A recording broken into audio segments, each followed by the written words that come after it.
कल हमने लास्टली देखा था कि हम थियरी पढ़ रहे थे इफेक्ट्स ऑफ और से application, not effects, applications of से our equilibrium constant. Equilibrium constant जो हम ढूंढ रहे हैं उसके रिलेशन ढूंढे, क्यूसी, केसी, केपी और सारे अंदर अंदर रिलेशन, लेकिन उसका यूज क्या है। तो पहले तो हमने देखा उसका यूज क्या था। पहला यूज याद हो तो हाँ, मतलब अगर तुम्हें गिवन है कि भाई के पी की वैल्यू सपोज 2 है तो उससे तुम्हें क्या पता चलेगा। तीन चीजें हमने देखी थी शॉर्ट में और फिर डिटेल में वन चीज देखी थी। तो पहला तो कि by the equilibrium constant we are get to know that the extent of reactant and products। Okay, जो रिएक्टेंट और प्रोडक्ट जो है उनके एक्सटेंट, उनकी क्वांटिटी, ओके, कितनी हो जाएगी वो हम मतलब पता कर सकते हैं। ओके, और वो हमने देखा भी था। नंबर याद है कि के का नंबर मतलब इक्विलिब्रियम कांस्टेंट का नंबर किससे ज्यादा हो तो हम ऐसा बोलेंगे कि प्रोडक्ट ज्यादा है और रिएक्टेंट कम है। 10⁻3। यस, तो के की वैल्यू, तो के की वैल्यू इफ ग्रेटर देन 10⁻3 हो तो हम क्या बोलते थे कि प्रोडक्ट ज्यादा है, मतलब कि रिएक्टेंट मेजरली यूज हो गया है और बहुत ज्यादा यूज हो गया है और बहुत ज्यादा प्रोडक्ट बन रहा है। एंड इफ के की वैल्यू लेस देन 10⁻³ हो then we were saying that जो रिएक्टेंट है वो यूज ही नहीं हुआ, थोड़ा ही यूज हुआ है और थोड़ा ही प्रोडक्ट बना है। ओके, और अगर 10⁻³ से लेकर के 10⁻+3 के बीच में अगर के की वैल्यू आती है देन वी वर टेलिंग और say we were knowing that it is say 50-50 type, मतलब कि एप्रोप्रिएट और say appreciable amount of reactant has been used. पहले केस में हम बोलेंगे कि मेजरली रिएक्टेंट्स यूज्ड हो गए हैं, it is about to complete और about to empty. Okay, second case में यूज ही नहीं हुए हैं, almost nothing has been used. And third case में एप्रिशिएबल अमाउंट यूज हुआ है, मतलब 50-50। ये तीन चीजें देखी। अब इसमें से ये जो पहला है क्वांटिटी, ओके, कि भाई कैसे पता चलेगा कि प्रोडक्ट ज्यादा बना या कम बना, रिएक्टेंट ज्यादा यूज हुआ या कम यूज हुआ, तो उसके लिए हमने ये चीज देखी थी। डन, तो वन कंप्लीट हो गया। देन दूसरा हमें के की वैल्यू पे से डायरेक्शन भी पता चलती है कि कौन सी डायरेक्शन में पर्टिकुलर रिएक्शन चल रही होगी। जैसे कि हमें गिवन है से H2 plus N2 that will give say NH3।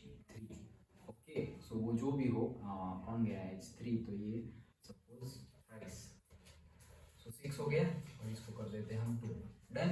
सो ये जो है हमारी रिएक्शन, अगर हमें बोल दिया गया कि के की वैल्यू क्या है, के की वैल्यू है से 2, तो पता कैसे चलेगा कि फॉरवर्ड रिएक्शंस हो रही है। डायरेक्शंस कैसे पता है? सेकंड यूज, पहला यूज हमने बोल दिया एक्सटेंट का, सेकंड यूज क्या है?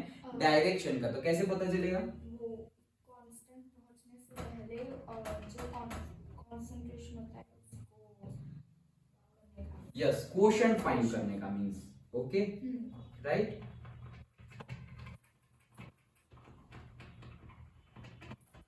तो क्वोशंट फाइंड करते हैं, जैसे ही हम के फाइंड करते हैं वैसे ही हम क्वोशंट फाइंड करते हैं, but before reaching the equilibrium. तो इक्विलिब्रियम रीच होने से पहले अगर हम फाइंड करेंगे तो अगेन यहाँ तो प्रोडक्ट का कॉन्सेंट्रेशन आएगा और नीचे रिएक्टेंट का कॉन्सेंट्रेशन आएगा, बट ये इक्विलिब्रियम रीच होने से पहले है। तो बताओ चलो कि इफ ये अगर केसी है और ये अगर क्यूसी है, so if QC value is greater than KC, चलो पेन चालू हो गई है। If QC value is greater than KC तब क्या होगा?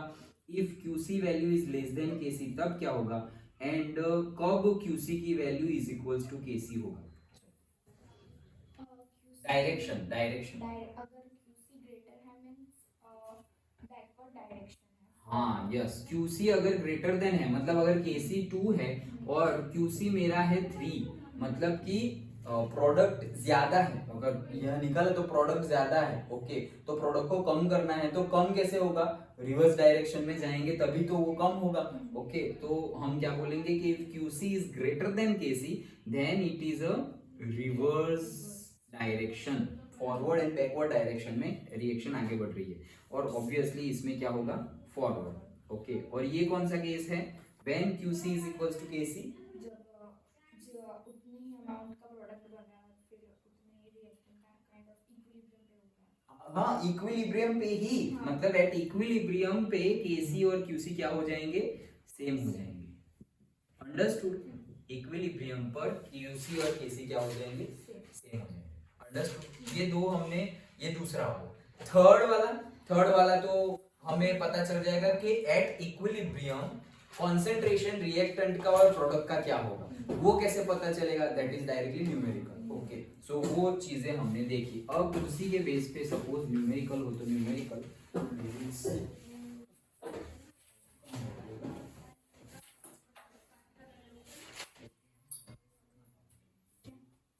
अच्छा होगा।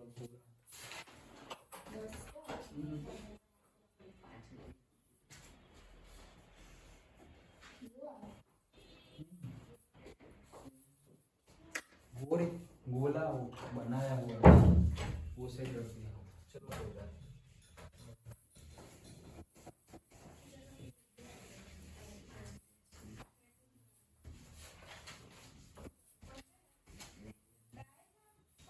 ओके चलो, सो अब थर्ड केस देखते हैं। तो प्रिडिक्टिंग द डायरेक्शन वो भी हमारा हो गया। उसके बाद एक न्यूमेरिकल है, तो numerical is very easy again. The value of KC for the reaction, हमें क्या फाइंड करना है, वैल्यू ऑफ KC। न्यूमेरिकल कर रहे हैं हम, न्यूमेरिकल नंबर 7.7।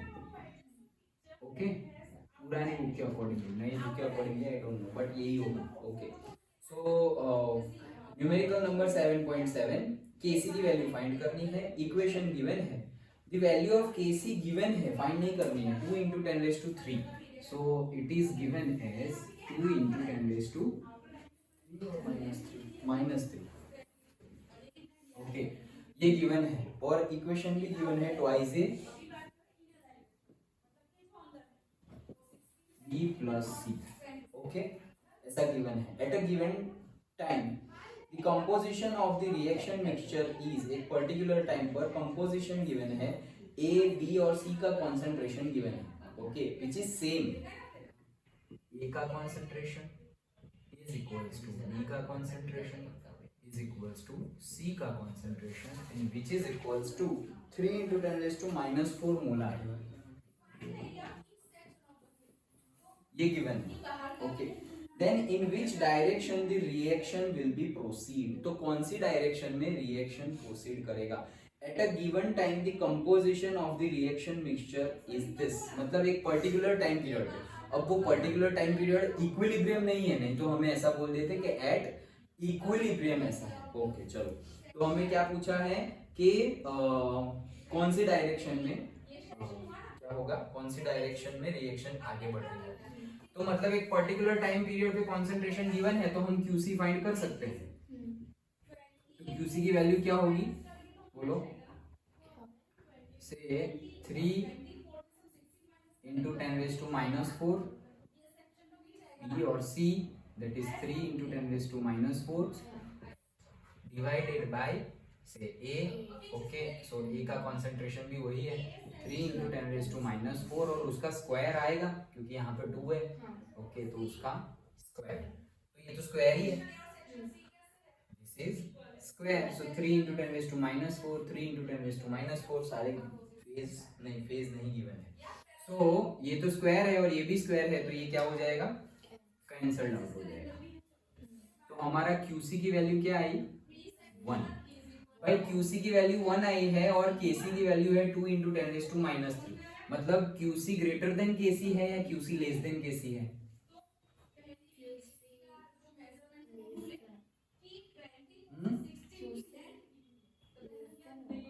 कहाँ से लेस देन होगा, ये ऐसे कंफ्यूज मत हो जाओ, 2 इंटू 10⁻³ मतलब 2 डिवाइडेड बाई 1000 ऐसे है ये, 10⁻³ नीचे जाएगा तो +3, तो इसको हम क्या लिख सकते हैं 0.002 30, तो 30 नीचे तो 0.002 है, और ये है। अब बताओ QC greater then correct, QC greater then K KC है, तो तुम्हें पता ही है कौन सी डायरेक्शन होगी, बैकवर्ड।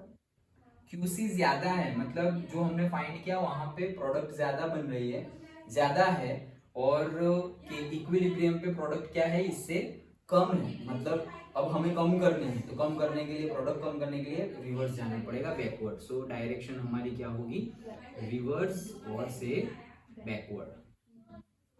डन, बस यही हमारा न्यूमेरिकल है, that's it. Okay, next numerical देखते हैं, न्यूमेरिकल नहीं है अब थियरी है, अंडरस्टूड।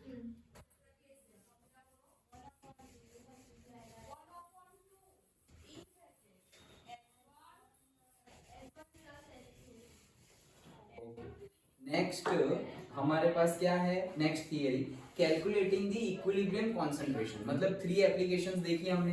पहली के एक्सटेंट और से quantity of product and reactant, extent हम पता कर सकते हैं कि कितने एक्सटेंट तक जा रहा है, ज्यादातर रिएक्टेंट यूज हो जा रहा है या ज्यादातर रिएक्टेंट यूज ही नहीं हो रहा है या अप्रिशिएबल यूज हो रहा है। दूसरा कौन सी डायरेक्शन में जा रही है अभी रिएक्शन, वो भी पता चलेगी with the help of equilibrium constant. And third concentration find कर सकते हैं, तो मैंने जैसे बताया न्यूमेरिकल, तो वही चीज है। इसके लिए स्टेप गिवन है, ये स्टेप के बेस स्टेप अभी गिवन है, न्यूमेरिकल हमने पहले ही कैलकुलेट कर लिया है। So just I am reading. In case of a problem in which we know the initial concentrations but do not know any of the equilibrium concentrations, the following 3 steps shall be followed। मतलब कि जब हमें initial concentration पता है, numerical में हमने यही तो बोला था कि 0.48 और सपोज एनीथिंग 1, ओके, और वो सेट 0, तो इनिशियल कॉन्सेंट्रेशन पता है हमें, तो कैसे निकालेंगे, right the balanced chemical equation, सबसे पहला बैलेंस केमिकल रिएक्शन होना चाहिए, इक्वेशन होना चाहिए। Second step, under the balanced chemical equation make a table that list for each substance is involved in the reaction, तो जितने भी सब्सटेंस इन्वॉल्व है रिएक्शन में, मतलब कि सारे रिएक्टेंट और सारे प्रोडक्ट को लिस्ट आउट करो। द इनिशियल कॉन्सेंट्रेशन सबके लिखो, प्रोडक्ट के तो 0 होंगे और उसके जो गिवन होंगे वो रिएक्टेंट के। सेकंड, मतलब सेकंड के अंदर second, the change in the concentration on going to equilibrium, मतलब वो तो गिवन नहीं होगा, वो तो हमें फाइंड करना है, तो उसको हम x मान लेंगे, पर्टिकुलर x क्वांटिटी उसमें से माइनस हो रही है, जैसे हमने न्यूमेरिकल गिना। Third step, the equilibrium concentration in constructing table, मतलब इक्विलिब्रियम कंसंट्रेशन फाइंड करो, वो कैसे, x की इक्विलिब्रियम कांस्टेंट हम उसके फॉर्मूला लिख देंगे, इक्विलिब्रियम कांस्टेंट गिवन है तुम्हें और फॉर्मूला गिवन है, तो जो हमने कल किया था वैसे ही कि सपोज 0.48 माइनस x प्लस यहाँ पर x और यहाँ पर से 0 ऐसा है, ओके। अब इसमें से x यूज हुआ, पहले क्या था 0.48 इतना था, ओके, और यहाँ पे था 0, अब इसमें से x यूज हुआ, ये भी x यूज हुआ, तो बनेगा भी कितना से x एंड x। अब हमें k गिवन है, तो यहाँ ये कॉन्सेंट्रेशन x का डाल दो, फिर ये कॉन्सेंट्रेशन दूसरा x, फिर यहाँ पर एक x और दूसरा क्या है 0.48 माइनस x, ये और इसकी वैल्यू हमें गिवन है। ये सारी वैल्यू अगर हम पुट कर दे तो हमें एक क्वाड्रेटिक इक्वेशन मिलेगा। Done, okay, so we will get a quadratic equation. Quadratic equation मिलेगा, सो जो डिस्क्रिमिनेंट मेथड है माइनस बी प्लस और माइनस स्क्वायर रूट में B square minus 4ac whole divided by twice है, उससे हमें दो वैल्यू मिलेगी एक्स की, एक वैल्यू जनरली पॉसिबल होगी नहीं, एक ही वैल्यू वैलिड होगी, सो वो एक वैल्यू यहाँ पे पुट करो तो तुम्हें फाइनल कॉन्सेंट्रेशन एट इक्विलिब्रियम क्या कॉन्सेंट्रेशन होंगे रिएक्टेंट और प्रोडक्ट के, वो मिल जाएगा। ओके, चलो, so step 3, substitute the equilibrium concentration, that's it, वो डिस्कस कर लिया हमने इक्विलिब्रियम कॉन्सेंट्रेशन, ठीक है। अब वो बताया है और उसके बेस पे न्यूमेरिकल गिवन है, so we will discuss the numerical.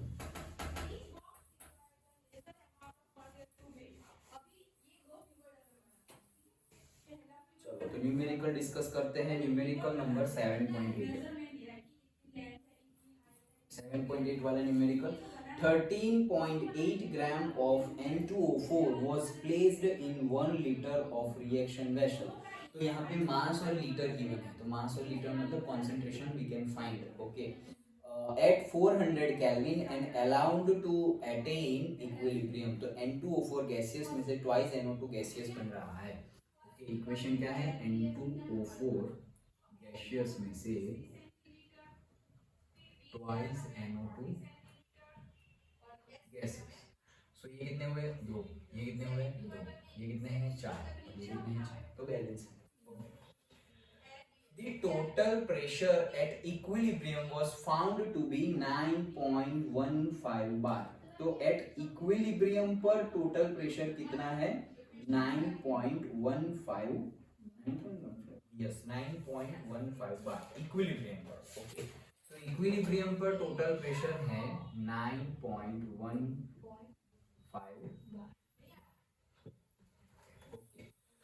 Calculate Kc, Kp and partial pressure at equilibrium. मतलब कि हमें Kc फाइंड करना है, Kp फाइंड करना है और पार्शियल प्रेशर मतलब इंडिविजुअल प्रेशर, NO2 का कितना प्रेशर होगा, N2O4 का कितना प्रेशर होगा, वो पार्शियल प्रेशर मतलब इंडिविजुअल प्रेशर कितने हैं, तो पार्शियल प्रेशर भी फाइंड करना है. Understood, okay. सो स्टार्ट करते हैं. सबसे पहले PV is equals to nRT formula. Then total volume हमारे पास 1 लीटर गिवन है. मॉलिक्यूलर मास ऑफ N2O4 वो हमें फाइंड करना पड़ेगा. मॉलिक्यूलर मास ऑफ N2O4 कैसे फाइंड करेंगे, N2O4 का मॉलिक्यूलर मास से twice N atomic mass of nitrogen plus 4 atomic mass of oxygen. तो कितना होगा, ट्वाइस बुक में नहीं है, ये आना चाहिए. सो ये कितना है, हाँ इसका है 14, जनरली डबल होता है, बताया था. ये कितना है, 60. इसका 7 है एटॉमिक नंबर, तो 14, इसका 8 है तो 60. तो ये हो गया 28 प्लस ये हो गया 64. तो टोटल कितना हो गया, 64 एंड 8 72 एंड 20 92. तो एटॉमिक मास कितना आया, मॉलिक्यूलर मास कितना आया, 92 N2O4, 92 gram, okay, 92 gram. Then number of moles हमें फाइंड करने हैं. तो नंबर ऑफ मोल्स मतलब नंबर ऑफ मोल्स हम फाइंड करेंगे. तो नंबर ऑफ मोल्स कितना होगा, क्योंकि हमें यहाँ पे गिवन है 13.8 ग्राम, ओके, 13.8 ग्राम हमने N2O4 लिया है. तो 13.8 डिवाइडेड बाई जो उसका मॉलिक्यूलर मास है वो, तो हमें मिल जाएगा particularly number of moles, okay. So number of moles find करने के लिए हमें 13.8 डिवाइडेड बाई 92 करना पड़ेगा. Number of moles n find करने के लिए 13.8 डिवाइडेड बाई 92, ओके. क्यों, ये कहाँ से आया, क्लास 9 याद करो, याद है, small m divide by capital M. Class 9 में न्यूमेरिकल्स आए थे, ओके, सेकंड चैप्टर में आए थे. सो पूरा n का फॉर्मूला था, और एक था small n is equals to small m divide by capital M. और भी एक था that is number of particles divided by Na. और ये Na क्या है पता है, करेक्ट, एवोगैड्रो नंबर. ये पूरा इक्वेशन था हमारा क्लास 9 का, ओके. सो मास हमें गिवन है, मॉलिक्यूलर मास हमने फाइंड कर लिया. इसको छोड़ो, नंबर ऑफ पार्टिकल्स गिवन होते तो हम ये यूज करते, ओके. तो अभी हम ये यूज नहीं कर रहे. तो मास हमें गिवन था और मॉलिक्यूलर मास हमने फाइंड किया, तो नंबर ऑफ मोल्स हमें मिल गए. अंडरस्टूड. तो n की वैल्यू आ रही है 0.15. सो n कितना है हमारा, 0.15, okay. Then gas constant R. तो गैस कांस्टेंट R हमें लेना है 0.083 bar litre per mole kelvin, okay. R की वैल्यू क्या लेनी है, 0.083 bar litre per mole kelvin. ये याद रखनी पड़ेगी, ओके. ये वैल्यू क्या करनी पड़ेगी, याद रखनी पड़ेगी. और दूसरा एक हम लेते हैं 8.314, ओके. तो ये 8.314 किलो जूल में है, और से तुम डायरेक्टली याद रख लो 8314 जूल पर केजी केल्विन, ओके. तो जब हम मास की बात करें, केजी की और जूल की और उसकी बात करें, तो हम आर की वैल्यू 8314 लेंगे. और वही है, नंबर तो वही है, लेकिन यहाँ पे चेंजेस किए गए हैं. और यहाँ पर 0.083 bar litre per mole kelvin, क्योंकि यहाँ पे हमने मोल फाइंड किया है, यहाँ पे हमें प्रेशर गिवन है, तो फिर हम ये वाला नहीं ये वाला यूज करते. अंडरस्टूड. लेकिन दोनों वैल्यू तुम्हें याद रखना है. 0.083 जब बार लीटर वो सब हो तब, और 8314 जब जूल पर केजी केल्विन वाला यूनिट हो तब। Okay, so that is the thing. 400 kelvin भी गिवन है हमें। PV is equals to NRT लगा दो, तो PV is equals to NRT लगाओगे तो पी की वैल्यू तुम्हें फाइंड करनी है, और वॉल्यूम 1 लीटर गिवन है ना, right, yes 1 litre volume given है। एन की वैल्यू हमने फाइंड कर ली है, आर की वैल्यू हमने याद रखी है, एंड टी की वैल्यू केल्विन में हमें गिवन है 400 केल्विन। सारी की सारी वैल्यू हम पुट करेंगे, हमारे पास क्या है, PV is equals to NRT formula है। तो पी की वैल्यू हम फाइंड कर सकते हैं एनआरटी बाई वी से। ये हमने फाइंड किया, ये याद रखा है, ये गिवन है, और वी भी गिवन है, सब कुछ गिवन है, तो हमें पी मिल जाएगा। पी की वैल्यू आ रही है तुम्हारी 4.98 बार। कितनी आ रही है? 4.98 बार।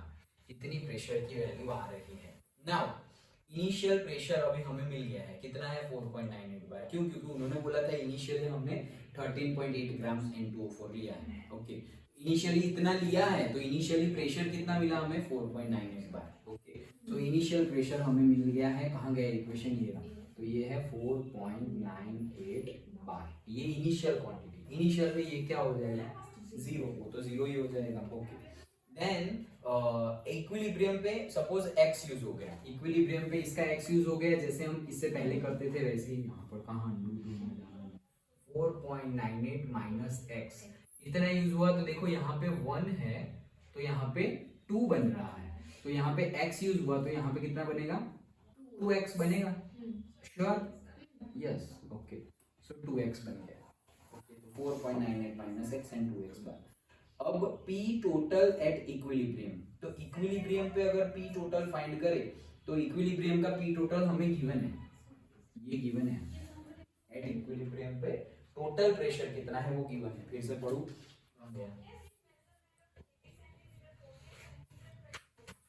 Total pressure at equilibrium was found to be 9.15 bar. ये गिवन ही है। ओके, तो इक्विलिब्रियम पे प्रेशर गिवन है, तो इक्विलिब्रियम पे प्रेशर जो होगा वो पार्शियल प्रेशर का सम जैसा होगा। So partial pressure of N2O4 and partial pressure of PnO2 का सम वो हमें गिवन है। सो वो क्या होगा इक्विलिब्रियम पे? तो टोटल प्रेशर हमें गिवन है, टोटल प्रेशर है 9.15, और पार्शियल प्रेशर ऑफ N2O4 वो कितना है? 4.98 minus x bar, plus partial pressure of NO2 वो कितना है? Twice x। एट इक्विलिब्रियम ही है वो, अंडरस्टूड? ओके, तो इक्विलिब्रियम पे वो भी गिवन है 2x। अब ये सब मैच किया हुआ है, हम भी मैच कर सकते हैं। ओके, कहाँ लिखा है? ये। So minus x plus 2x, तो वो कितना हो जाएगा? प्लस x हो जाएगा, तो ये हो जाएगा 9.15 माइनस 4.98 इज इक्वल टू क्या हो जाएगा? x की वैल्यू मिल गई, x की वैल्यू मिल गई, x की वैल्यू मिल गई, तो x की वैल्यू यहाँ पुट कर दो। x की वैल्यू वहाँ पुट की तो हमें मिल गया कि कॉन्सेंट्रेशन एट इक्विलिब्रियम क्या होगा। कॉन्सेंट्रेशन मतलब यहाँ पे हम कॉन्सेंट्रेशन नहीं बोलेंगे क्योंकि गैसियस है, तो हम क्या बोलेंगे? Pressure, partial pressure at equilibrium क्या मिला। ओके, सो हम फाइंड कर देंगे directly PN2O4 and PNO2। Done? Okay, then अब Kp फाइंड करते हैं। हमें तो ऐसा क्या क्या बोला है? पार्शियल प्रेशर फाइंड करो, वो हमने फाइंड कर लिया। अब Kp भी फाइंड करना है, तो Kp तो हम डायरेक्टली फाइंड कर सकते हैं क्योंकि अब तो हमारे पास कॉन्सेंट्रेशन भी है। सो Kp का फॉर्मूला लिख दो, PNO2 फिर उसका square divided by P N2O4। Okay, दोनों की वैल्यू पुट कर दो तो तुम्हें आंसर मिल जाएगा। फिर Kp is equals to KCRT raise to delta n, वो वाला हमारा फॉर्मूला, उससे हमें Kc मिलेगा। लेकिन सबसे पहले डेल्टा Kp तो ढूंढ लिया हमने, Kp ढूंढ लिया। ओके, अब Kp is equals to KCRT raise to delta n, तो T है, R है, Kc ढूंढना है और Kp है, तो डेल्टा n भी है। फाइंड करो प्रोडक्ट के number of moles 2 gases minus reactant के 1, तो 2 माइनस 1 1, मतलब RT रेज टू क्या हो जाएगा? 1। तो फिर R की वैल्यू पुट करो, T की वैल्यू पुट करो और Kp की वैल्यू पुट करो, सारी वैल्यू पुट करेंगे तो Kc मिल जाएगा। ओके, सो R की वैल्यू पुट की, अगेन R की वैल्यू यहाँ पर भी हम वही पुट करेंगे, कौन सी? 0.083। क्यों? क्योंकि यहाँ पर क्या है? Kp, और Kp जो हमने फाइंड किया वो कैसे फाइंड किया, ये Kp की वैल्यू प्रेशर, पार्शियल प्रेशर से फाइंड की, पार्शियल प्रेशर से ही फाइंड की ना, तो पार्शियल प्रेशर से फाइंड की मतलब प्रेशर क्वांटिटी अंदर होनी चाहिए, तो ये प्रेशर मतलब बार वाला आर है ये, और वो वाला आर कौन सा है 8314, तो यही आर लेना है, एंड देन 400 केल्विन हमें गिवन है, सो केसी की वैल्यू मिलेगी अप्रोक्सीमेटली 2.6, और केपी की वैल्यू जो हमें मिली थी दैट वाज केपी 85.87, ओके, सो केसी मिला हमें एंड केपी मिला 85.80, समझ में आया पक्का। क्या किया हमने न्यूमेरिकल में, न्यूमेरिकल में हमें बोला गया था कि वी आर गिवन से फर्स्ट ऑफ ऑल ये इक्वेशन गिवन था, फिर हमें बोला था कि एट इक्विलिब्रियम प्रेशर कितना है, टोटल प्रेशर ये गिवन था, ओके, देन हमें केसी केपी और पार्शियल प्रेशर फाइंड करना, तो स्टार्ट किया हमने सबसे पहले तो, और हमें मास गिवन था of N2O4 at initial condition पे, तो हम सबसे पहले तो N2O4 का मास गिवन है, तो हमें नंबर ऑफ मोल्स पता करना, हमारे पास प्रेशर चाहिए, हमें प्रेशर, तो प्रेशर के लिए हमारे पास एक ही फॉर्मूला है, एक only one formula, nRT/V, PV is equals to nRT, उसमें R है, T है और V है, N नहीं है, तो पहले N ढूंढो, फॉर्मूला रखोगे तो तुम्हें आइडिया आएगा कि कहाँ आगे बढ़ना है, ओके, तो फिर तुम्हें अरे N नहीं है तो N ढूंढो, N का formula small m by capital M, small m तो गिवन है, कैपिटल M नहीं है तो कैपिटल M फाइंड करो, कैपिटल M N2O4 का फाइंड किया तो कितना आया 92, ओके, वो 92 आ गया, ये देखो ये डायरेक्टली लिखा है बुक में, फाइंड नहीं किया है बट हमें फाइंड करना आना चाहिए, सो N2O4 हमने फाइंड कर लिया, वो फाइंड किया, अब N मिल गया, N मिल गया तो P मिल गया, P मिल गया है, ओके, सो ये कौन सा P है, इनिशियल पार्शियल प्रेशर है, किसका N2O4 का, और initial partial pressure of NO2 का कितना होगा 0, ओके, तो इनिशियल मिल गया हमें, अब इक्विलिब्रियम पे उसमें से x यूज हो गया ऐसा मान लेते हैं, तो 4.98 में से इतना यूज हो गया x यूज हो गया, और वहां पे ट्वाइस x बन रहा है, ये गलती सिर्फ ना होनी चाहिए, ये 2 है तो यहाँ पे 2 आना चाहिए, तो ट्वाइस x बन रहा है, अब ये हो गया, अब पार्शियल प्रेशर का टोटल प्रेशर का इक्वेशन लगा दो, तो total pressure is equals to partial pressure का सम, ओके, हमने नहीं लिखा है, ये लिखा है जो वो है, total pressure P is equals to partial pressure of say N2O4 plus partial pressure of say NO2, right? ये है, तो NO2 का है twice x और N2O4 का है 4.98 minus x, और टोटल प्रेशर कितना है 9.95, इससे हमें क्या मिल गया, x मिल गया, x की वैल्यू पुट करेंगे तो इक्विलिब्रियम पे पार्शियल प्रेशर N2O4 मतलब P N2O4 and P NO2 हमें मिल जाएंगे, डन, दोनों पार्शियल प्रेशर मिल गया, अब केपी केसी फाइंड करना है, तो केपी के लिए तो प्रोडक्ट के पार्शियल प्रेशर, ओके, तो वो तो अभी फाइंड किए, और रिएक्टेंट के पार्शियल प्रेशर वो भी अभी फाइंड किया, केसी के लिए फॉर्मूला हमारा KP is equal to KC, okay, RT raise to delta N, उसमें सब कुछ है लेकिन डेल्टा एन नहीं है, डेल्टा एन फाइंड करो और तुम्हें केसी मिल जाएगा, डन, ये था हमारा न्यूमेरिकल।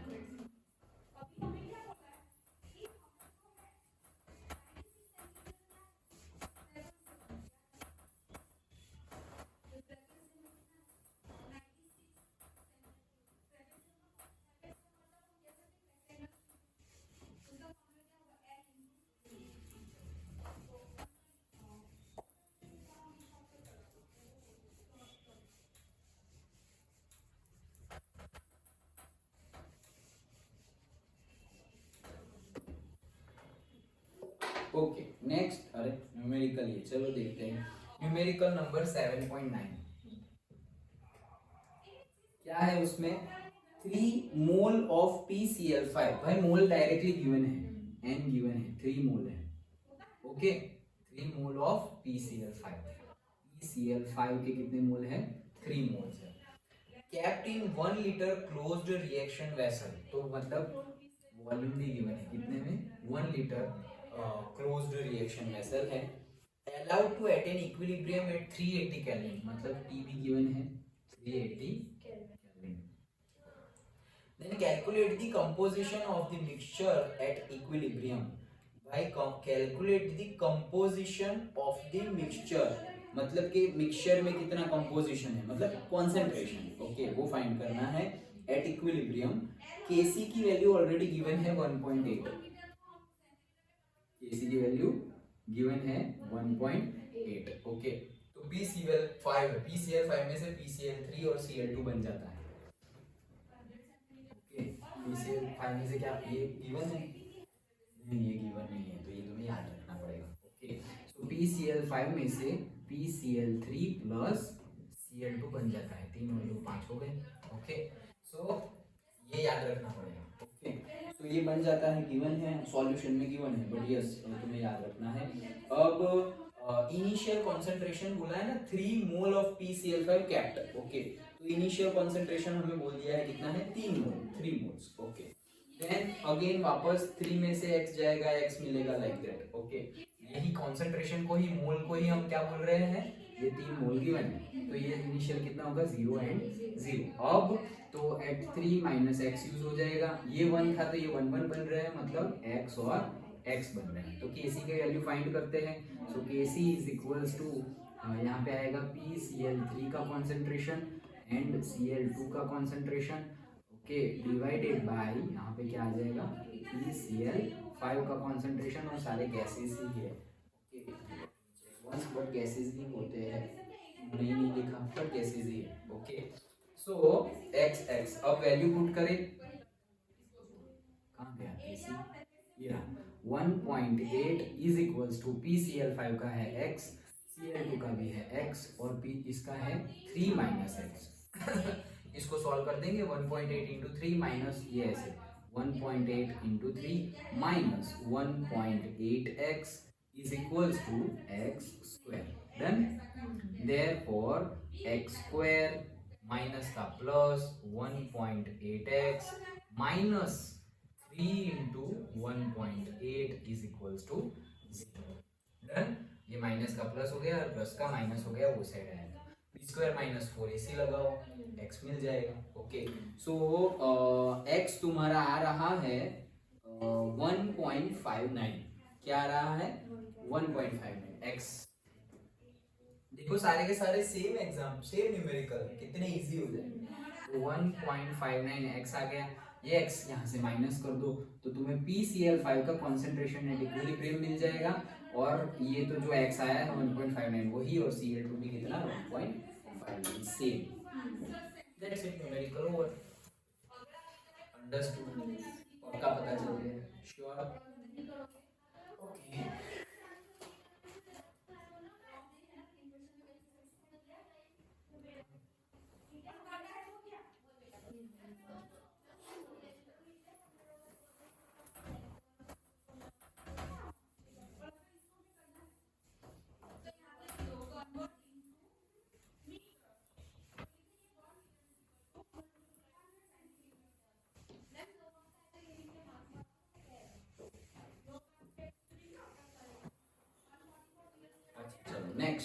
नेक्स्ट थियरी है हमारी, relationship between the equilibrium constant K, reaction quotient Q and gives energy G।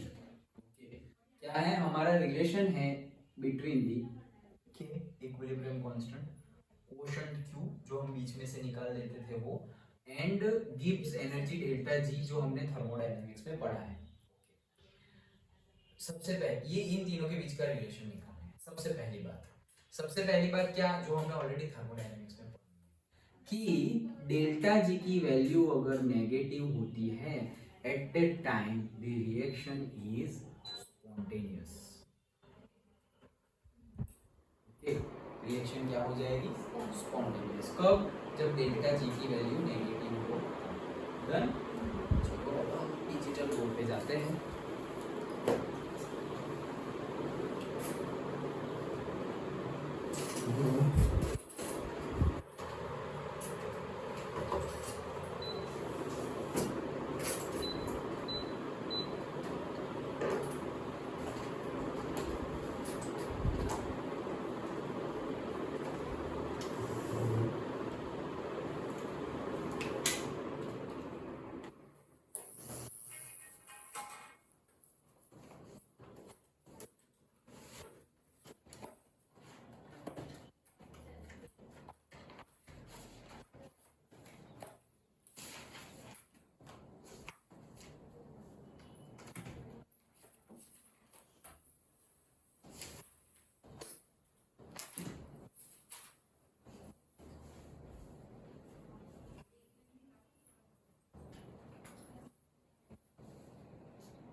Okay चलो तो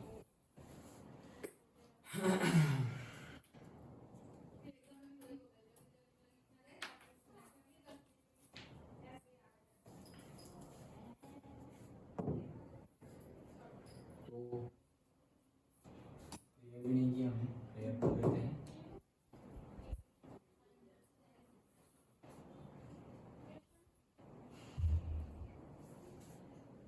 नाइन्थ वाली प्रेयर करते हैं। हे अंतर्यामी परमात्मा, मुझे जगत कल्याण करने में निमित्त बनने की परम शक्ति दीजिए, शक्ति दीजिए, शक्ति।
So we have to find the relationship between the equilibrium constant K, then the quotient Q and the Gibbs free energy, that is delta G. Okay, thermodynamics में हमने देख लिया है, if Gibbs free energy the value of Gibbs free energy is negative, then the process or reaction will be spontaneous. मतलब कि जो अपने आप हो रही है वैसी, हमें कुछ करना पड़ रहा नहीं है। मतलब कि जैसे एमोनिया, एक डिब्बे में तुमने एमोनिया डाला, एक डिब्बे में तुमने नाइट्रोजन डाला और एक डिब्बे में, वही डिब्बे में तुमने हाइड्रोजन डाला, तो ऑटोमेटिकली एमोनिया बनने लगेगा। उसके लिए हमें और कुछ करने की जरूरत नहीं है, स्पॉन्टेनियस हो रहा है। सो इफ डेल्टा जी की वैल्यू नेगेटिव होगी, then the reaction will be spontaneous. तभी रिएक्शन क्या हो जाएगी, स्पॉन्टेनियस हो जाएगी।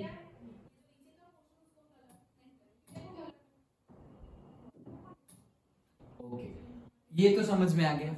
अब मैं जो हम डिराइव करने वाले हैं वो मैं तुम्हें पहले से ही बता दे रहा हूँ, सो दैट आइडिया पक्का हो जाए। At the same time JEE NEET में भी ऐसे ही क्वेश्चन पूछे जाते हैं। सबसे पहले तो डेल्टा जी की वैल्यू, ओके, और के की वैल्यू के बीच में मैं तुम्हें रिलेशनशिप बताता हूँ। डेल्टा जी वैल्यू और किसकी वैल्यू, के की वैल्यू के बीच में। सो इफ डेल्टा जी की वैल्यू क्या है, 0 है, योगा करना पड़ेगा थोड़ा। डेल्टा जी की वैल्यू क्या है, 0 है, ओके, और के की वैल्यू क्या है, 1 है, ओके। ये क्या है, डेल्टा जी की वैल्यू 0 और के की वैल्यू क्या है, 1। अब ये हाथ सीधे सीधे है, मतलब कि इक्विलिब्रियम है। So at equilibrium what is the value of delta G, 0। What is the value of K, 1, okay. क्योंकि उसमें हम डिराइव करने नहीं जाने वाले जेईई नीट में, उसमें तो डायरेक्टली हमें आंसर देना है। ओके, अब देखो योगा कि डेल्टा जी की वैल्यू ऐसे ऐसे सीसो ऐसे गया, तो डेल्टा जी की वैल्यू क्या हो गई, कम हो गई, लेस देन। तो अभी क्या थी, 0 थी, अभी कम हुई तो मतलब लेस देन 0 हो गई। और 1 की वैल्यू, के की वैल्यू ग्रेटर देन 1, पहले इक्विलिब्रियम पे 1 थी, अब ग्रेटर देन 1 हो गई। सो that is the result, okay, कि एट इक्विलिब्रियम डेल्टा जी की वैल्यू कितनी है, 0, के की वैल्यू कितनी है, 1। नाउ इफ डेल्टा जी की value negative, if the value of delta G is negative, then value of K is positive and the reaction will be spontaneous. क्यों, क्योंकि डेल्टा जी की वैल्यू नेगेटिव है। तो तुम्हें direct ना पूछे तो भी ऐसे भी पूछ सकते हैं कि the reaction will be spontaneous, choose the correct option. अब तुम्हें बोलेंगे k is equals to 1, k is equals to 0, k is equals to greater than 1 and k is equals to less than 1। देखो ऐसे न्यूमेरिकल, ऐसे MCQ बनेंगे, तुम सोचते ही रह जाओगे कि भाई reaction will be what, spontaneous, ये क्वेश्चन है। ओके, तो उसमें बोला है कब होगा ऐसा, if k is equals to 0, k is equals to 1, k is equals to greater than 1 and k is equals to less than 1, reaction spontaneous है ऐसे। ओके, ऐसे जेडबल में अब भाई कहाँ कुछ वैल्यू तो दो, कहाँ से ऐसे आंसर कैसे दे। Okay, you can correlate, because कोई ऐसे स्कूल में भी ऐसे क्वेश्चंस तुम्हें शायद एग्जाम में मिल जाए। ओके, या फिर तुमने कभी जेडबल नीट का या फ्यूचरिस्टिक 12th का कभी कोई पेपर उठा के देख लिया, तो ऐसे क्वेश्चंस मिल जाए तुम्हें कि अब भाई बताओ तो सही कुछ, क्या गिवन क्या है कि क्वेश्चन में पूछ लिया है कि कब रिएक्शन स्पॉन्टेनियस होगी, ये क्वेश्चन है और कुछ भी गिवन नहीं है, और डायरेक्टली ऑप्शन तो भाई k is equals to 0, 1, less than 1, greater than 1, कुछ तो बताओ और कुछ नहीं। तो तब पहले तो फंडा याद आ जाना चाहिए, ये के मतलब इक्विलिब्रियम कांस्टेंट, मतलब इक्विलिब्रियम चैप्टर का है, मतलब वो 12th में तो था नहीं, मतलब वो 11th का है। 11th में आ गए, फिर इक्विलिब्रियम में आ गए। अब इक्विलिब्रियम में कितनी थियरीज है, अप्रोक्सीमेटली 20 थियरीज जैसा है, लेकिन यहाँ पर क्या पूछ रहे हैं, इक्विलिब्रियम का केसी के साथ रिलेशन, क्यूसी के साथ रिलेशन, केपी के साथ रिलेशन, उसका तो क्वेश्चन लग नहीं रहा है। ये तो स्पॉन्टेनियस की बात है। ये स्पॉन्टेनियस होना और स्पॉन्टेनियस ना होना, ये तो एक्चुअली थर्मोडायनेमिक्स में आता था। तो थर्मोडायनेमिक्स में यस, एक क्वांटिटी, एक प्रॉपर्टी हमने पढ़ी थी, Gibbs free energy, delta G. हाँ, तो इक्विलिब्रियम और डेल्टा जी के बीच में रिलेशन वाली एक थियरी है। अब तो तुम आ गए, मतलब इतना एकदम पक्की स्टडी है, एकदम पक्की प्रिपरेशन है, तो यहां तक पहुंचने में तुम्हें शायद 30 सेकंड लग जाए, पक्की है तो। अगर प्रिपरेशन पक्की नहीं है तो शायद 3 मिनट के बाद भी तुम यहां पे पहुंचो कि भाई ये थियरी मिल गई मुझे, लाइक दैट। समझ में आया, कहां 3 मिनट्स और कहां 30 second, that is the preparation. यही प्रिपरेशन हमें करनी है। ओके, कि भाई इतनी प्रिपरेशन कि तुम्हें क्वेश्चन देख के तुम्हारे ऐसे स्ट्राइक हो जाना, ये थियरी, अच्छा ऐसे लगाएंगे, ये लगाएंगे। समझ में आया? तो ऐसे करना स्टार्ट कर दो अभी से। ओके, तो ये 30 सेकंड और ये 3 मिनट इतना फास्ट याद आ जाए, वैसी प्रिपरेशन करनी है। तो वो प्रिपरेशन हमने की, अब पता चल गया। तो अब क्या होगा इसका आंसर? करेक्ट। ओके, सो k ग्रेटर देन 1। अब हम बोलेंगे कि भाई स्पॉन्टेनियस तो सब कुछ तो डेल्टा जी के साथ रिलेटेड था, डेल्टा जी की वैल्यू यहाँ गिवन नहीं है और पूछ रहे हैं k का, तो डेल्टा जी और k के बीच में रिलेशन तो हमने फाइंड किया ना कि भाई ये 0 होगा तो ये 1 होगा, ये लेस देन 0 होगा तो ये क्या हो गया, ग्रेटर देन 1। और जब ये लेस देन 0 होगा, delta G is less then 0 मतलब नेगेटिव वैल्यू, देन k की वैल्यू पॉजिटिव मतलब मोर देन 1। ओके, तो more than 1, that's it, that is the answer. इससे उल्टा भी पूछ सकते हैं कि कब स्पॉन्टेनियस रिएक्शन नहीं होगी। ओके, तो डेल्टा जी की वैल्यू ग्रेटर देन 0, k की वैल्यू लेस देन 1। अंडरस्टूड? तब स्पॉन्टेनियस नहीं होगी। लेकिन इसका उल्टा भी हो सकता है कि तब कौन सी रिएक्शन स्पॉन्टेनियस होगी, ये क्वेश्चन। ऐसी कंडीशन गिवन है, डेल्टा जी की वैल्यू ग्रेटर देन 0, k की वैल्यू लेस देन 1, तब कौन सी रिएक्शन स्पॉन्टेनियस होगी? तो जो फॉरवर्ड रिएक्शन है वो तो स्पॉन्टेनियस नहीं होगी रूल के हिसाब से। तो जब फॉरवर्ड स्पॉन्टेनियस नहीं होती ना, तब बैकवर्ड स्पॉन्टेनियस होती है। तो ये कंडीशन में रिवर्स स्पॉन्टेनियस है और ये कंडीशन में फॉरवर्ड स्पॉन्टेनियस है। तो ये कंडीशन में रिवर्स स्पॉन्टेनियस नहीं है और ये कंडीशन में फॉरवर्ड स्पॉन्टेनियस नहीं है। तो फॉरवर्ड नहीं है तो रिवर्स स्पॉन्टेनियस है। समझ में आया? ये पूछा जाता है, ना कि डेरिवेशन। हाँ, board point of view derivation, लेकिन 11th में तो बोर्ड है नहीं। Okay, but school point of view भी डेरिवेशन। अंडरस्टूड? और फिर एमसीक्यू पूछना हो जेडबल नीट लेवल का, तो देखो कंसेप्ट पता हो तो ये टफ लगा क्वेश्चन, कंसेप्ट ना पता हो तो टफ है, समझ में नहीं आएगा। भाई कहां से फाइंड करे भाई, के की वैल्यू लाए तो लाए कहां से, समझ में नहीं आएगा। और फिर हम बोलेंगे टफ है। टफ इसलिए है क्योंकि कंसेप्ट समझे नहीं है हमने। ये कंसेप्ट समझ गए, अब तुम्हें डेरिवेशन आए ना आए, तुम्हारा जेडबल नीट में ये मार्क पक्का आ जाएगा। समझ में आया?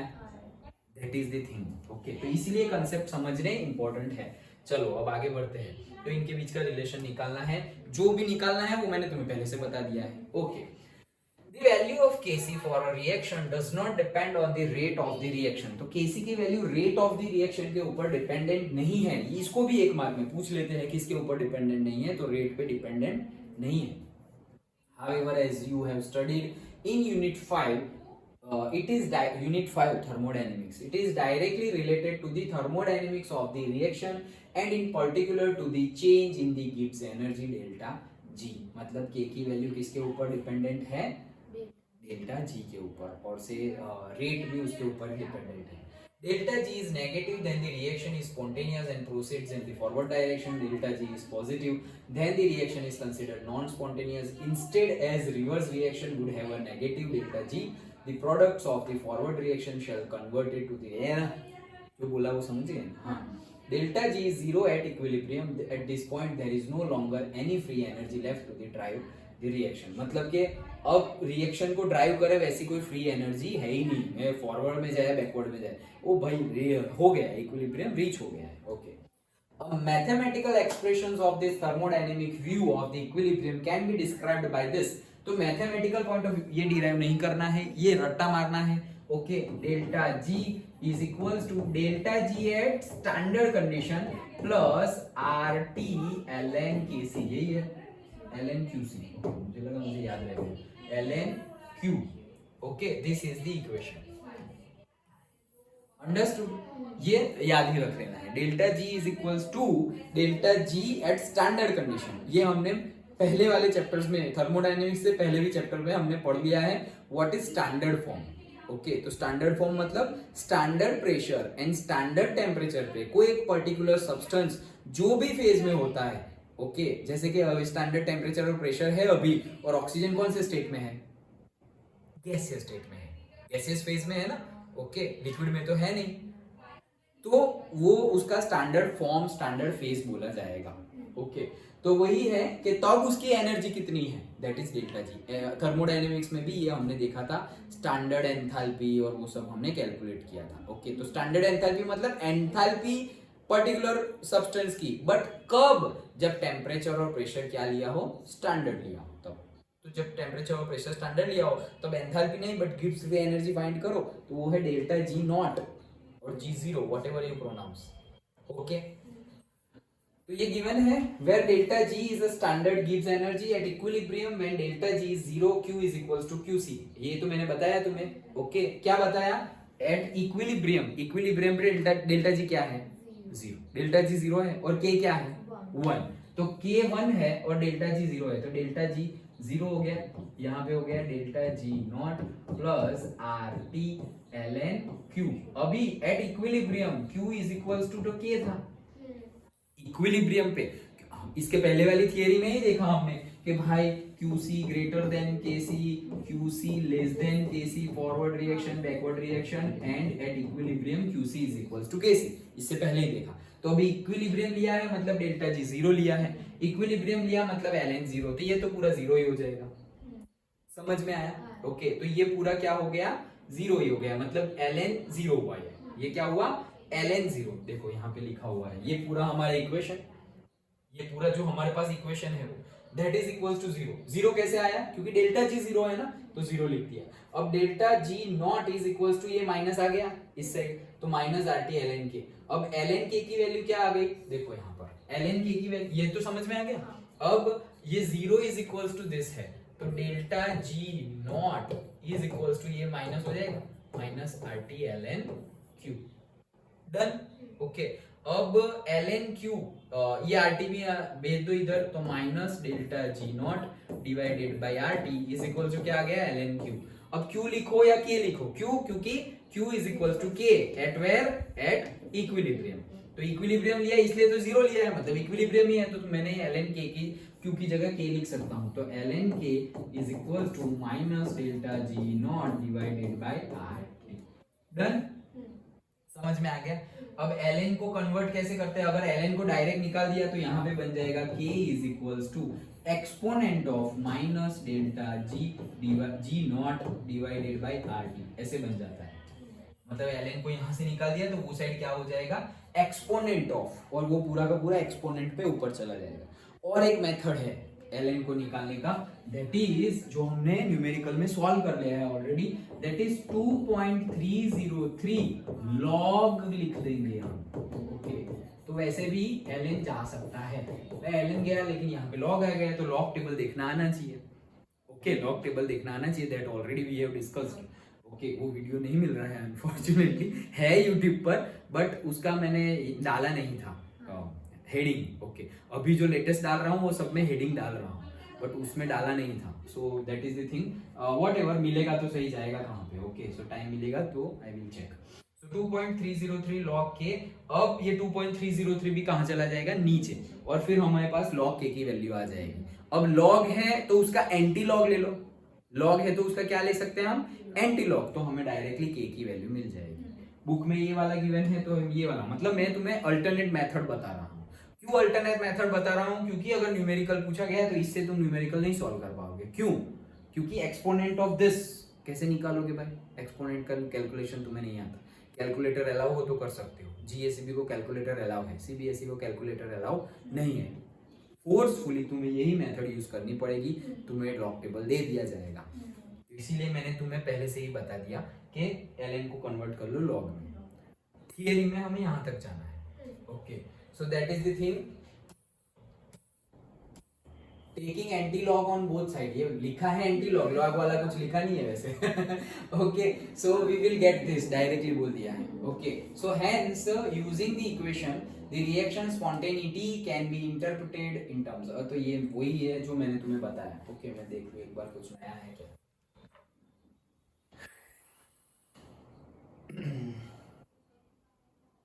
नहीं ऐसा कुछ भी नहीं है। अंडरस्टूड। चलो नेक्स्ट न्यूमेरिकल है। सो न्यूमेरिकल देखते हैं क्या है, वही same delta G, the value of the delta G for the phosphorylation of glucose in glycolysis is, ये सब वर्ड समझ में ना आए तो टेंशन नहीं लेना है, हमें जो काम की चीज है वो गिवन है। क्या, डेल्टा जी नॉट की वैल्यू गिवन है 13.8 kilo joule per mole. Okay find the value of KC, KC की वैल्यू फाइंड करो at T is equals to 298 Kelvin। Simple way में हम समझेंगे। Okay so this is the equation number और से numerical number 6.10। Book में भी वही है क्या, 7.10 है ना, तो ये 6.10। ओके सो सबसे पहले तो हमें डेल्टा जी की वैल्यू गिवन है, किलो जूल में है तो जूल में कन्वर्ट कर लो, या फिर बाद में करना, भूल मत जाना बस। Okay joule per mole. Okay 10⁻³ लिख दिया है। नाउ अगर हम अपने इक्वेशन पे आए तो हमारा इक्वेशन क्या था, ln नहीं, directly k is equals to exponent of minus delta G divided by RT, ये था हमारा इक्वेशन, राइट। अभी जो हमने डिराइव किया वो ये हमारा इक्वेशन था। ओके अब ये वाले इक्वेशन यूज करें या लॉग वाला, that is in your hand. ये लोग तो ये वाला ही यूज करेंगे क्योंकि कैलकुलेटर है, बट जैसे मैंने तुम्हें बताया तुम्हें लॉग वाला ही यूज करना पड़ेगा। तो हमारा इक्वेशन था क्या, ln k is equals to minus delta G divided by r, ये कैसा है, ओके RT, और डेल्टा जी नहीं है, ये डेल्टा जी नॉट है। ओके डन, ये था। अब इसको हम लिखेंगे 2.303 log of k is equals to minus delta g naught divided by RT. Therefore, log k is equals to minus delta g naught divided by 2.303 RT. R की value अब देखो जूल वाला है तो R की वैल्यू तुम 8314 लोगे, अभी जो 0.083 लिया था वो नहीं लेना है। सो R की वैल्यू 8314, 2.303 R और T की वैल्यू भी गिवन है, डेल्टा G की वैल्यू भी गिवन है। ओके डेल्टा G नॉट की वैल्यू भी गिवन है, तो तुम्हें log k मिल जाएगा। log k की वैल्यू सपोज तुम्हें मिल गई, log k की कोई वैल्यू मिल गई से x। ओके अब क्या करेंगे हम, एंटी लॉग ले लेंगे, एंटी लॉग ऑफ लॉग के, और ये साइड भी से एंटी लॉग ऑफ एक्स, दोनों साइड एंटी लॉग ले लिया तो ये तो कट हो गया, तो यहाँ पे क्या आ गया के, और वो साइड हमें क्या फाइंड करना है, एंटी लॉग ऑफ एक्स, मतलब जो आंसर है उसका एंटी लॉग फाइंड करो। So that will give you your answer K, that's it, case that is the numerical. Simple है, फॉर्मूला में वैल्यू पुट करनी है, बट जैसे मैंने तुम्हें बताया हमारी बुक में ये इक्वेशन है थियरी में, और जो हमने दूसरा पर्टिकुलरली न्यूमेरिकल सॉल्व करने के लिए जो है वो दोनों इक्वेशन सेम ही है, लेकिन यहाँ पे लॉग का यूज नहीं है। देखो यहाँ पर क्या किया उन्होंने, केसी की वैल्यू ln केसी की वैल्यू डायरेक्टली आ गई और केसी एक्सपोनेंशियली लगाकर सॉल्व कर दिया। अंडरस्टूड? ओके, सो 83 तुम्हारे ये वैल्यू याद रखना है 8.314 जूल में, किलो जूल में मैं जो बोल रहा था वो 8314, लेकिन हमने किलो जूल का जूल में कन्वर्ट कर लिया है। अगर नहीं करते तो फिर तुम आर वो रखते तो चलता। सो 8314 किस में है? किलो जूल में ही है, उसको तुम्हें जूल में कन्वर्ट करना है, तो वो कितना हो जाएगा 8.314। बुक में लिख लो, ओके, लेकिन भूल मत जाना। आर की वैल्यू क्या है? आर की वैल्यू 0.083 वाली कब? जब तुम बार और लीटर वो सब बात करो तब। और आर की वैल्यू है 8.314 कब? जब तुम जूल की बात करो तब। ओके, सो 8.314 joule per mole kelvin. Understood? Okay, समझ में आ गया? ओके, तो नेक्स्ट न्यूमेरिकल ही है, देखते हैं again. Hydrolysis of a sucrose gives, okay, sucrose का हाइड्रोलिसिस अगेन सेम थिंग है, ओके। ये हमें गिवन है, इक्वेशन भी गिवन है, इक्विलिब्रियम कांस्टेंट केसी की वैल्यू गिवन है, टी भी गिवन है, कैलकुलेट डेल्टा जी, मतलब के गिवन है, टी गिवन है, डेल्टा जी की वैल्यू फाइंड करनी है। हमारे पास फॉर्मूला है ln k is equals to minus delta g naught divided by rt। This is the formula. तुम्हें फाइंड करना है ये, तो उसको एक साइड दे दो, माइनस ln k और multiplied by rt is equals to delta G naught. मिल गया, ओके। k है उसका ln को कन्वर्ट कर लो लॉग में, 2.303 लॉग k, तो अब लॉग k फाइंड कर लो, ये rt है, मल्टीप्लाई करो, ये पूरा मल्टीप्लिकेशन में है इसके साथ, ये अलग है और ये अलग है, okay, that you can do minus rt ln k, वही आया देखो, minus rt ln k। So minus 8.314 joule per mole kelvin, temperature given है, ln k ln और k की वैल्यू जो गिवन है हमें, कहाँ गई ये, वो पुट कर दी और डायरेक्टली हमें आंसर मिल गया delta G is equals to -10। ये हमारा था सिंपल। सारे ही न्यूमेरिकल कितने इजी लग रहे हैं, राइट? ओके, फॉर्मूला में वैल्यू पुट करो। मेन थिंग है कैलकुलेशन, कैलकुलेशन में गलती नहीं होनी चाहिए, लॉग टेबल और वो ढूंढना, मतलब लॉग टेबल का यूज करना आना चाहिए, ओके। आगे जाके केमिस्ट्री में पीएच फाइंड करने के भी न्यूमेरिकल्स आएंगे, ओके, सो तब वापस फिर से लॉग टेबल का यूज आएगा। सो वो वीडियो में ढूंढ ही लूंगा and then I will explain. और अगर नहीं मिल रहा है तो एक लेक्चर कर लेंगे वापस, अगर नहीं तुम्हें आ रहा है तो, ओके, अंडरस्टूड? ओके, चलो नेक्स्ट थियरी है हमारी फैक्टर्स अफेक्टिंग द इक्विलिब्रियम। तो इक्विलिब्रिया को अफेक्ट करे वैसे कौन कौन से फैक्टर्स हैं, ओके, मतलब इक्विलिब्रिया को अफेक्ट करे, मतलब इक्विलिब्रियम रीच हो गया है, अब तुमने उंगली की, क्योंकि तुम्हें कुछ चाहिए और चाहिए, मिल गया है बहुत कुछ लेकिन और चाहिए, तो तुमने उंगली की, इक्विलिब्रियम रीच हो गया है, तो फिर अफेक्ट करने की जरूरत क्यों पड़ी?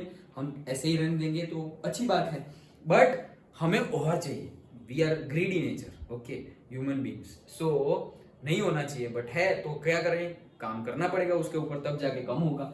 सो फैक्टर्स अफेक्टिंग द इक्विलिब्रिया, तो कौन कौन से फैक्टर अफेक्ट करेंगे? बहुत सारे फैक्टर्स अफेक्ट कर सकते हैं। सबसे बड़ा फैक्टर कॉन्सेंट्रेशन, इनिशियल कॉन्सेंट्रेशन, तुमने कम लिया तो कम बनेगा, ज्यादा लिया तो ज्यादा बनेगा, डन।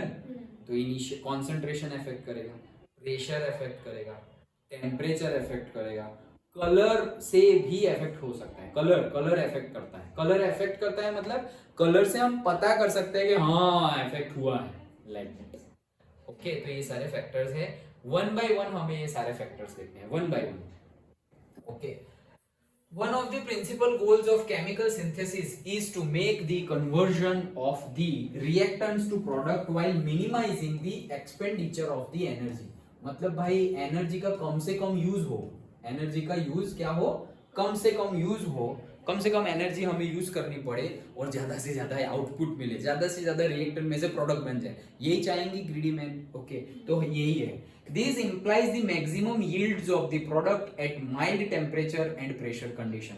तो इसके ये कब हो सकता है, जब मैक्सिमम यील्ड मिले, यील्ड मतलब प्रोडक्ट, तो मैक्सिमम यील्ड मिले और मैक्सिमम यील्ड के लिए ऐसा नहीं कि फिर तुम टेम्परेचर और प्रेशर बहुत ज्यादा हाई कर दो। क्यों? क्योंकि हाई टेम्परेचर और हाई प्रेशर रीच करने के लिए वापस कॉस्ट बढ़ जाएगी।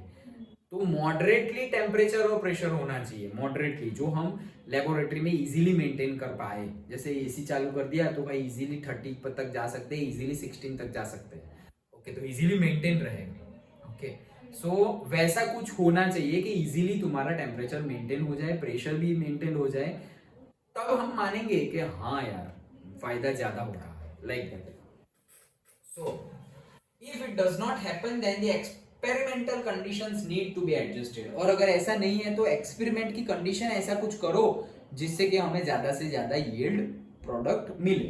Okay, for example in the Haber process for the synthesis, Haber process, Haber काका ने जो दिया था वो। ओके, N2 प्लस H2, अरे यार H2 3H2, okay, so that will give NH3, twice NH3, done।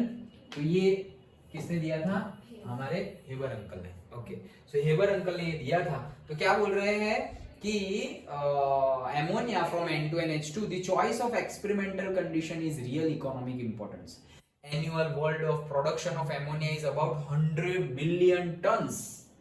एक मार्क में पूछा जा सकता है, एनुअल वर्ल्ड प्रोडक्शन, पूरे वर्ल्ड का एनुअल प्रोडक्शन ऑफ एमोनिया कितना है? 100 मिलियन टन्स। तो कहीं इन्वेस्ट करना हो तो यहाँ इन्वेस्ट कर सकते हैं हम। क्यों? क्योंकि एनुअली इतना हम प्रोड्यूस कर रहे हैं। क्यों कर रहे हैं? Any guess? Ammonia is the main ingredient of fertiliser, और फर्टिलाइजर चाहिए क्यों? खाना है, इसलिए। पैसे तो कमा लेंगे लेकिन पैसे खा सकते नहीं है, नोट्स बुक्स खा सकते नहीं है। Book that saved the earth चल रहा है जब, तो उसमें वो लोग खा लेते हैं। ओके, बट वो खा सकते नहीं है। Okay, so that's why we need food, and food के लिए लैंड, फर्टिलाइजर, वो सब चाहिए। याद रख लेना, primarily use for as fertiliser. Okay, so 100 million tons पूछा जा सकता है एक मार्क में। अच्छा, तो फिर उसके लिए हम कुछ करेंगे। क्या करेंगे? Equilibrium constant Kc is independent of the initial concentration. हाँ, जो प्रोडक्ट ज्यादा बनेगी ऐसा हमने बोल दिया कि इनिशियल कंसंट्रेशन तुम चेंज करोगे उसकी इफेक्ट पड़ेगी प्रोडक्ट पे। लेकिन अगर इक्विलिब्रियम कांस्टेंट की बात करें तो equilibrium constant Kc is independent of the initial concentration. वो क्या है? इंडिपेंडेंट है। But if a system at equilibrium is subjected to a change in the concentration of one or more of the reacting substances, then the system is no longer at equilibrium and net reaction takes place in some direction until the system returns to equilibrium once again। क्या कह रहे हैं ये?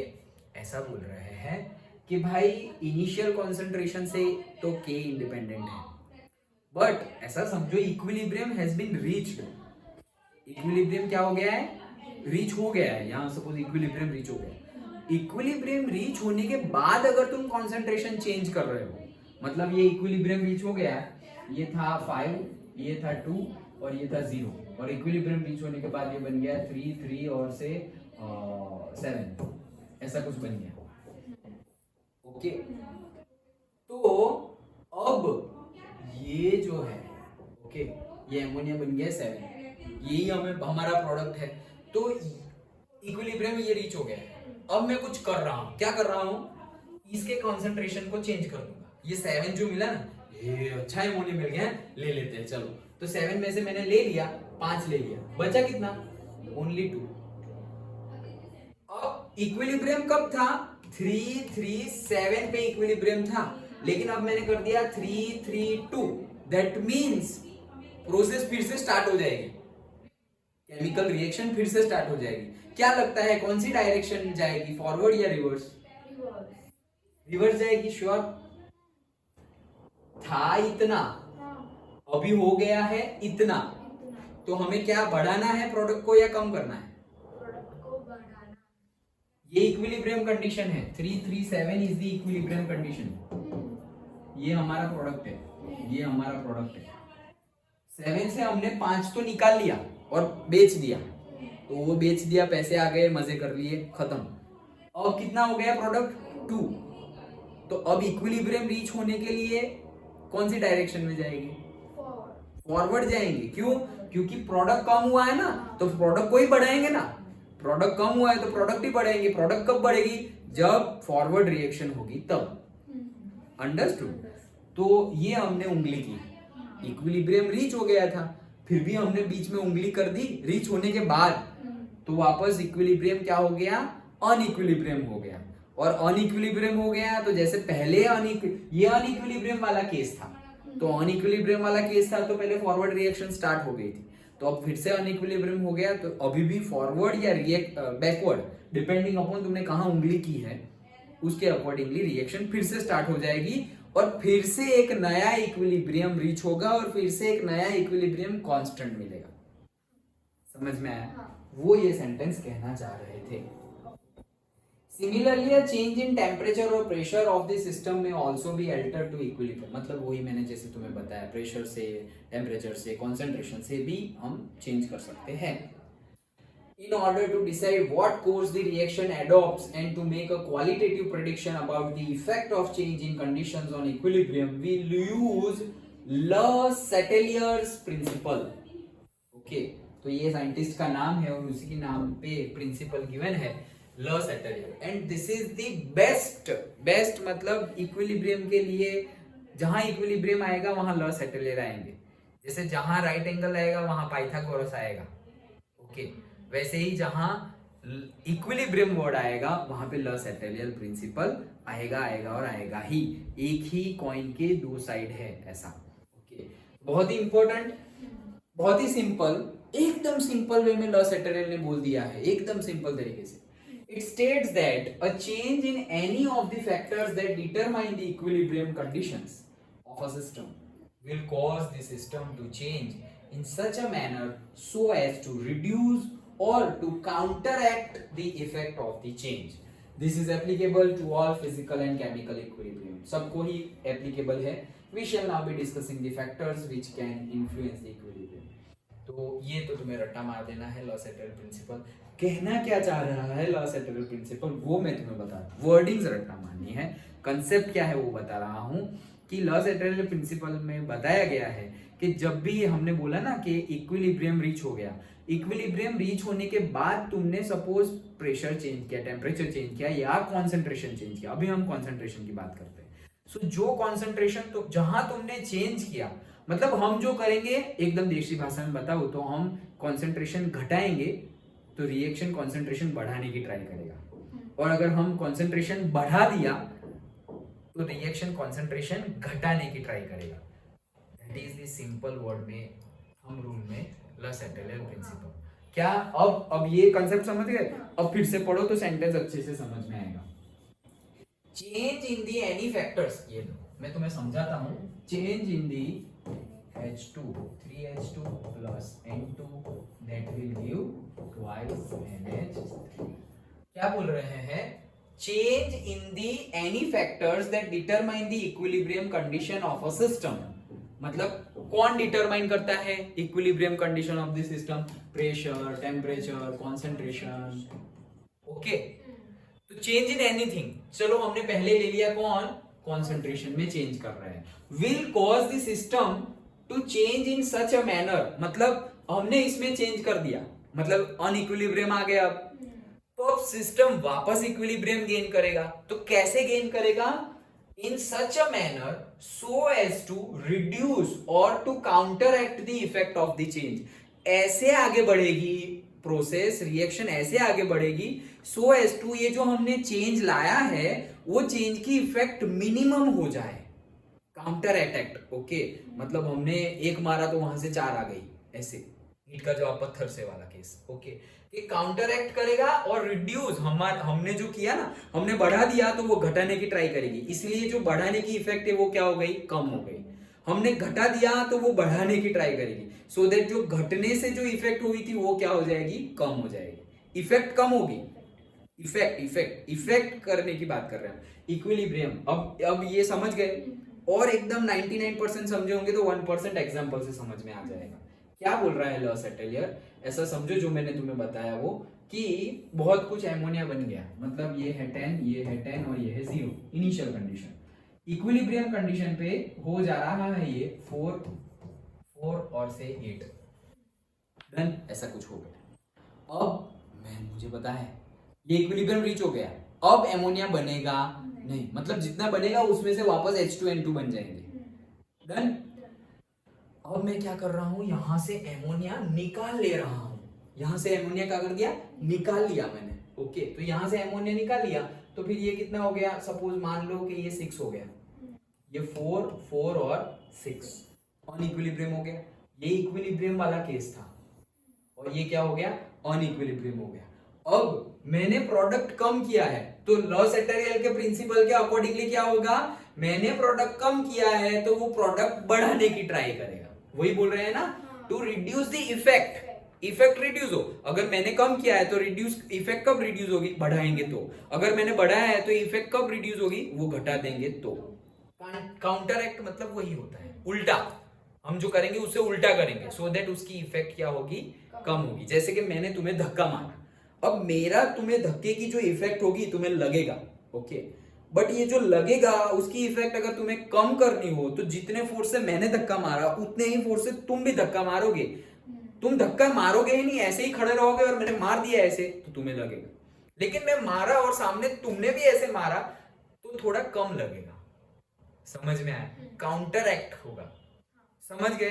तो यहां से मैंने ammonia निकाल लिया, मतलब प्रोडक्ट की क्वांटिटी क्या कर ली मैंने, कम कर दी, तो फिर रिएक्शन क्या करेगी, प्रोडक्ट की क्वांटिटी ज्यादा करने की ट्राई करेगी। तो प्रोडक्ट की क्वांटिटी ज्यादा कब होगी, फॉरवर्ड में या रिवर्स में, क्वांटिटी बढ़ेगी कब, फॉरवर्ड रिएक्शन में या रिवर्स में, फॉरवर्ड में बढ़ेगी। तो जैसे ही मैंने यहां से निकाल लिया तो और ज्यादा कंजम्पशन, ये 4 4 है ना, उसका भी कंजम्पशन हो जाएगा और फिर बन जाएगा वापस क्या, प्रोडक्ट एमोनिया। समझ में आया, पक्का। फिर ऐसा हुआ कि 2 2 और यहाँ पे एमोनिया बन गया 8, क्योंकि अब ज्यादा यूज हो गया ना, ये 4 4 पे तो थे अब, लेकिन वापस निकाल लिया तो अब वापस बनेगा, वापस बनेगा तो ये यूज होगा तभी तो बनेगा, तो अब ये नया इक्विलिब्रियम बन गया। समझ में आया, पक्का। ये केस था कि मैंने एमोनिया निकाल लिया। चलो मान लो मैं ऐसा बोलूं कि मैं हाइड्रोजन ऐड कर रहा हूं, क्या कर रहा हूं, हाइड्रोजन ऐड कर रहा हूं, तो मैंने हाइड्रोजन ऐड किया तो क्या बढ़ गया, रिएक्टेंट बढ़ गया। तो लॉस एटेलियर प्रिंसिपल के अकॉर्डिंगली रिएक्शन क्या करने की ट्राई करेगा, उसे कम करने। तो मैंने हाइड्रोजन को बढ़ा दिया, मतलब रिएक्टेंट बढ़ गया, तो रिएक्टेंट कम करने की ट्राई करेगा। अंडरस्टूड। रिएक्टेंट कम कब होगी, जब जो प्रोडक्ट फॉरवर्ड में या रिवर्स में, कम हुआ। हाँ, रिएक्टेंट कम कब होगी, कब, फॉरवर्ड में। तो जैसे ही मैं हाइड्रोजन डालूंगा तो क्या हो जाएगी, फॉरवर्ड रिएक्शन स्टार्ट हो जाएगी। ओके, अब मान लो कि मैंने हाइड्रोजन निकाल लिया है, यहाँ प्रिंसिपल इक्विलिब्रियम रीच हो गया है, ये इक्विलिब्रियम रीच हो गया है, और अब मैंने हाइड्रोजन निकाल लिया है। हाइड्रोजन निकाला मतलब रिएक्टेंट क्या हो गए, कम हो गए। तो रिएक्शन लॉस एटेलियर प्रिंसिपल के अकॉर्डिंगली क्या होगा, रिएक्शन अब कम हो गए, रिएक्टेंट कम हो गए तो रिएक्टेंट बढ़ेंगे। रिएक्टेंट बढ़ेंगे कब, मतलब रिएक्शन, हाँ रिएक्शन में, रिवर्स में होंगे तो प्रोडक्ट कम होंगे और रिएक्टेंट बढ़ेंगे। Done, that is the Le Chatelier principle. समझ गए, पक्का। सो दैट्स इट, यही था लॉस एटेलियर प्रिंसिपल। लेकिन ये जो कॉन्सेंट्रेशन का चेंज है जो हमने ऑलरेडी यहाँ समझ लिया है, उसको थोड़ा और डिटेल में, थोड़ा मतलब डिटेल में ही समझा है, बट 2-3 और एग्जाम्पल से हम नेक्स्ट लेक्चर में समझेंगे। अंडरस्टूड।